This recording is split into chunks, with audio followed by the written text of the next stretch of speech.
But mainly the public, adults watch over 4 hours of TV, the youth over 5 hours of TV a day, and the average grows every year. I saw the study a few months ago, the latest numbers. People are watching on average about 20 more minutes of TV a day every year. It just keeps compounding.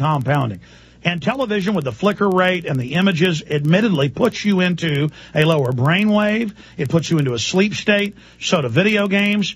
These are just scientific facts.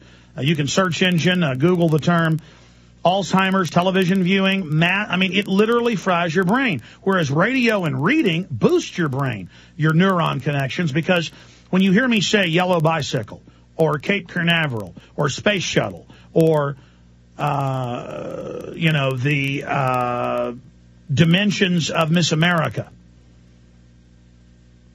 What do they say, 22, 36, whatever, I don't know. What's the dimensions of Miss America? Pull it up and I'll say it on air. When I give those dimensions, you imagine a woman with large breast, small waist, nice figured,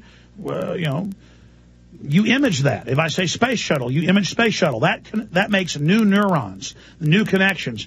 With television, you go into suspended disbelief. You go into a gawking mode. Your brain waves lower. And people are doing this 3, 4, 5 hours a day. What's the dimensions for Miss America? I'm going to go ahead and say it on air. Give it to us. 36, 24, 36. All right, there you go. Say it again so I can remember it. 36, 24, 36. All right, there you go. Now you're all imaging girls in bikinis up on a stage. Well, if you were watching television, you would just be watching the girls on the stage. Same thing with reading. Reading, you have to imagine it. It causes multifaceted 3-dimensional and 4-dimensional connections in the thought processes. I'm already digressing. What does it matter? Folks, can you get mad? Getting mad can break you out of your... Number one, people aren't just mesmerized or under a spell. They're also societally under peer pressure. They're supposed to bike ride 5 hours a day or, once a week or jog 2 hours a day. They're supposed to be in perfect shape, be a yuppie, have a short haircut, do the whole fake corporate lingo to climb up the ladder. They're all scared to death inside of what people think of them. I sit there and I watch crowds of people. I watch the hippie types and the yuppie types and the good old boy types and the gangster types and the Mac Daddy types and the environmental control freak types and all the types. And that's like a costume people put on. And we all are how we grew up and what we like and, what we're into. I'm not knocking any of that. The issue is I sit there. I was at the gym today and I was running on the treadmill to get warmed up. And I was, before I went and lift weights, and I was watching people in the parking lot going next door to a Mexican food restaurant. And I was watching young people and old people and, good-looking women. And the good-looking women were so insecure.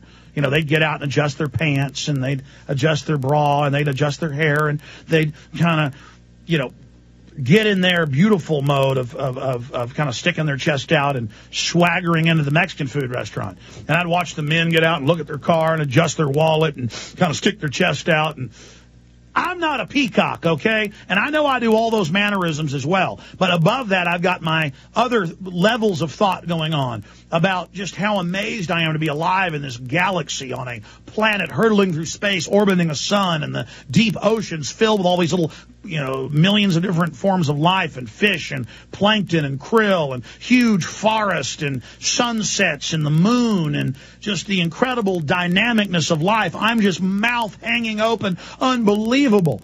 And through that, I just what you could call ultra confident. I have transcended being insecure in a crowd of people. I have transcended caring what people think about me. I could, with my little pot belly, waddle out naked on a stage in front of people. It would mean nothing to me. A billion people laughing at me would mean nothing to me.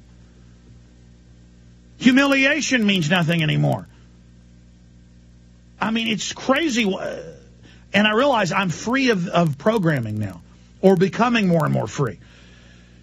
Whereas the public is taught by Madison Avenue and advertisement and culture and school and then their friends and family regurgitating media propaganda on them, so it takes on a reality in the streets and in business and in life and in church.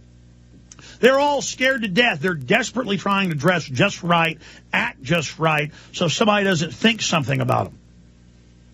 My problem going to the extreme, though, is that I won't dress nice. I won't comb my hair. I'll not care what I look like. So I've got to remember that it's more effective fighting the New World Order if I dress nice and comb my hair. Because I'm literally thinking about deep space nebulas, quantum mechanics, off-world space colonies we should build, just absolutely all sorts of exploration, ideas, humanity, and what the globalists are doing to us. And